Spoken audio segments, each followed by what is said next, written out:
But more than that, if Donald Trump goes through with these tariffs for sustained amount of time, it will really reshape not just the Canadian economy, but its very relationship with the United States. And that seems pretty certain. Paula Newton, reporting from Ottawa. Thank you so much for all of that. Mark Carney recently replaced Justin Trudeau as PM and as the leader of Canada's Liberal Party, and the voting will likely take place in hundreds of constituencies at the end of April, according to two government sources.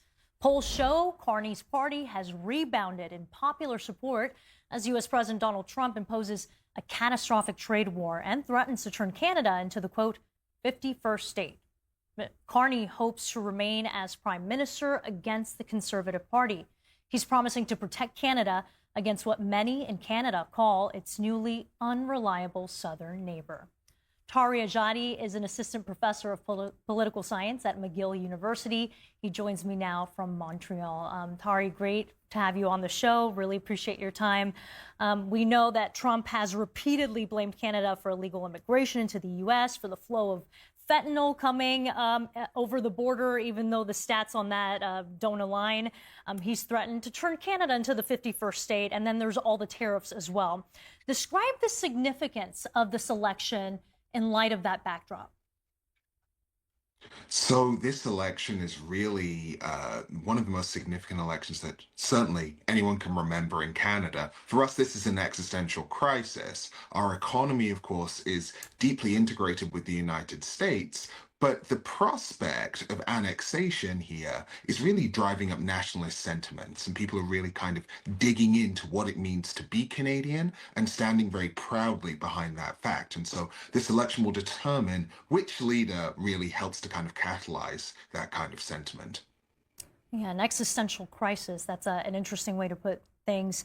Now, Mark Carney has never held an elected position, but he's spoken loud and clear about protecting Canada, and he broke from tradition by visiting Europe instead of the United States as his first foreign trip as the country's leader.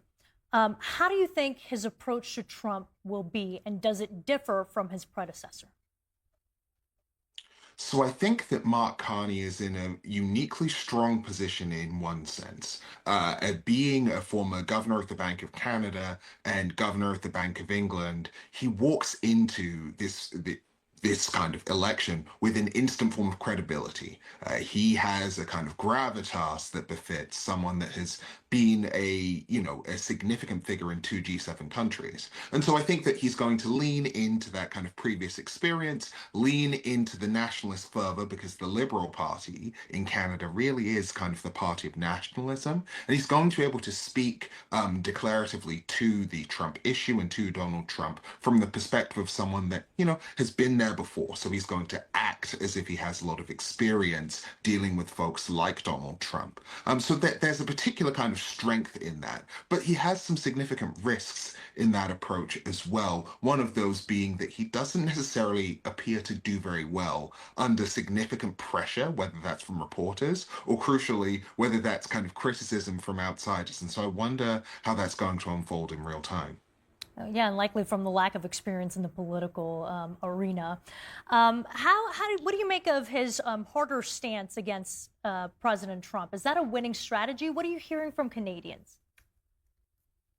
Well, certainly, the polling numbers would indicate that a very kind of robust Trump stance against Donald Trump, and crucially, a leaning into Canadian nationalism is appreciated.